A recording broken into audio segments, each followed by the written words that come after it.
আজ আমি তোমাদের জন্য ক্লাস টুর আমার বইয়ে রয়েছে এমন যুক্ত ব্যঞ্জন দিয়ে নতুন শব্দ গড়ি।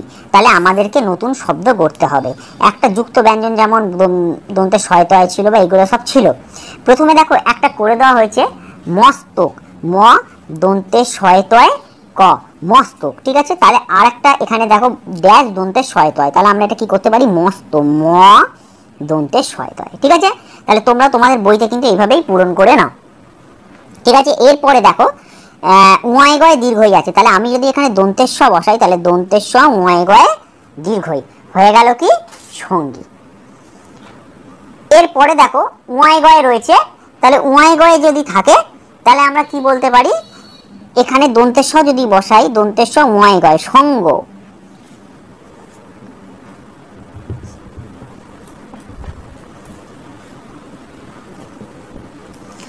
এরপরে দেখো দন্তের শয়তয় আছে, এখানে আমরা করতে পারি কি দন্তের স ম দন্তের শয়তয়, তাহলে কি হয়ে গেল সমস্ত।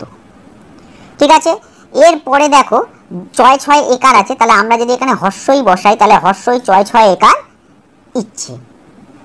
ঠিক আছে, আচ্ছা আর কি আছে, দন্তের শয়ে বয় আকার আছে, তাহলে আমরা সামনে যদি আ বসাই আর দন্তের শয়ে বয় আকার দ আস্বাদ, তাহলে এগুলো একটা নতুন শব্দ তৈরি করছি আমরা। আচ্ছা চয় ছয় আছে মাঝখানে, এখানে ক বসাই চয় ছয়ে প কচ্ছপ।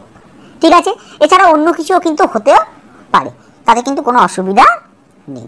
তাহলে আশা করি তোমরা এটা বুঝতে পেরেছো, যুক্ত ব্যঞ্জন দিয়ে আমরা নতুন শব্দ তৈরি করলাম। এবারে চলে যাব আমরা প্রশ্নগুলোতে। দেখো বেলুন ছাড়া আকাশে আর যা যা উঠতে দেখি, তাহলে বেলুন ছাড়া আমরা আকাশে আর কি কি উঠতে দেখি সেগুলো আমরা এখানে লিখে ফেলবো। তাহলে আমরা আর কি উঠতে দেখি, দেখো পয়াকার ক্ষয়হস্যই পাখিকে আমরা উঠতে দেখি। আর কি উঠতে দেখি, ঘুড়ি উঠতে দেখি, ঘয়স দয়সন রহস্যই ঘুড়িকে আমরা উঠতে দেখি। আর কি উঠতে দেখি, এরোপ্লেনকে আমরা উড়ে যেতে দেখি। এ রয়কার এরোপ্লেন, পয়লা একার দন্তের না এরোপ্লেন। ঠিক আছে, তাহলে আমরা এগুলো কিন্তু উঠতে দেখি বেলুন ছাড়া আকাশে। ঠিক আছে, নেক্সট হচ্ছে বেলুন বাড়ির মানুষটি মেঘকে যেখানে ভাসতে দেখে। কোথায় ভাসতে দেখে, আমরা কবিতায় পড়েছিলাম, তোমরা একটু দেখে নাও, আমি এখানে দেখিয়ে দিচ্ছি। দেখো ওপর থেকে সেই মেঘকেই দেখছি আমি পায়ের তলায়, তাহলে কোথায় ভাসতে দেখছে, পায়ের তলায়। তাহলে বেলুন বাড়ির মানুষটি মেঘকে যেখানে ভাসতে দেখে, তার উত্তর কি হবে, উত্তর হবে পায়ের পয়াকার উন্তুস্ত একার পায়ের তলায়, ত লয়াকার উন্তুস্ত পায়ের তলায়। ঠিক আছে, নেক্সট দেখো বন্ধনীর শব্দ শূন্যস্থানে ঠিক মতন বসাই। তাহলে এখানে বন্ধনীতে তিনটে শব্দ রয়েছে, কি কি রয়েছে, একটা হচ্ছে সীমানা, একটা হচ্ছে শূন্যে, আর একটা হচ্ছে মস্ত। তাহলে এই তিনটে দিয়ে কিন্তু আমাদের এখানে ঠিক মতন জায়গায় বসাতে হবে। ঠিক আছে, এবারে দেখো 4.1 দেখো বেলুনে চড়ে ড্যাশ পাড়ি দেওয়া যায়। তাহলে কোথায় পাড়ি দেওয়া যায়, বেলুনে চড়ে আমরা বেলুন বাড়ি কবিতায় যা পড়েছি তাতেই আমরা বুঝেছি যে শূন্যে পাড়ি দেওয়া যায়, শূন্য মানে উপরে আকাশের দিকে, তাই তো, তাহলে শূন্যে পাড়ি দেওয়া যায়। ঠিক আছে, নেক্সট হচ্ছে বেলুন বাড়ির কোনো ড্যাশ থাকে না, কি থাকে না, কোনো সীমানা থাকে না, মানে সে যেখানে খুশি উড়ে যেতে পারে, তার কোনো বাধা থাকে না। ঠিক আছে, তাহলে সীমানা থাকে না। নেক্সট হচ্ছে দেখো থাকার সঙ্গে চলার ছাদ পেতে বাড়ির ওপর ড্যাশ বেলুন বাঁধতে হবে। কিরম বেলুন, মস্ত, মস্ত মানে কি অনেক বড়। ঠিক আছে, তাহলে মস্ত বেলুন বাঁধতে হবে, হয়ে গেল। এরপরে আমরা চলে যাই 5 দাগ নম্বরে, বিপরীত অর্থের শব্দ পাশে পাশে লিখি। তাহলে বিপরীত অর্থের শব্দ মানে কি ঠিক উল্টোটা, তাহলে ওপর, ওপরের উল্টো কি নিচ, দন্তের নয় দীর্ঘই চ নিচ হলো। বাধা, বাধা কোনো কিছু তাকে আমরা বিপরীতে কি বলবো, ছাড়া, ছয়াকার ডয় শূন্য রয়াকার ছাড়া। আচ্ছা মস্ত, ম দন্তের শয় মস্ত আছে, মস্ত মানে অনেক বড়। আর ক্ষুদ্র, ক্ষীয় মধ্যে না শয়ে দীর্ঘ দয়ের ফলা, ক্ষুদ্র, ক্ষুদ্র মানে ছোট। সীমা, সীমা তার বিপরীত হচ্ছে সীমাহীন, দন্তের শয় দীর্ঘই ময়াকার সীমা, হয় দীর্ঘই দন্তের না হীন। ঠিক আছে, তাহলে বিপরীতার্থক শব্দগুলো আমাদের হয়ে গেল। এবারে চলো আমরা 6 দাগ নম্বরে বাক্য রচনা করি।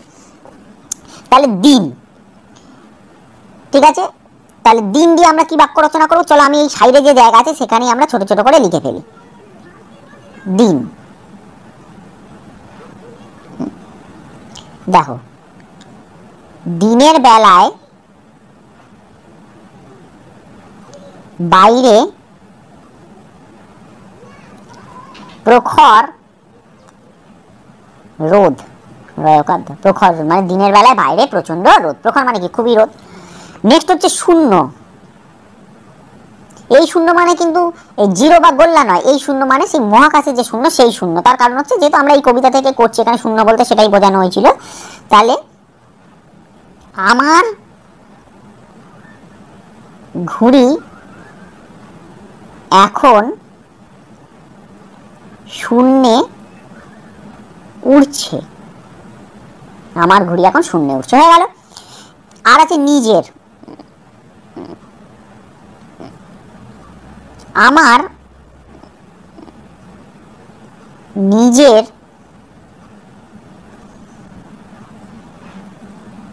একটা ফুটবল আছে, হলো। আর কি আছে, বেলুন,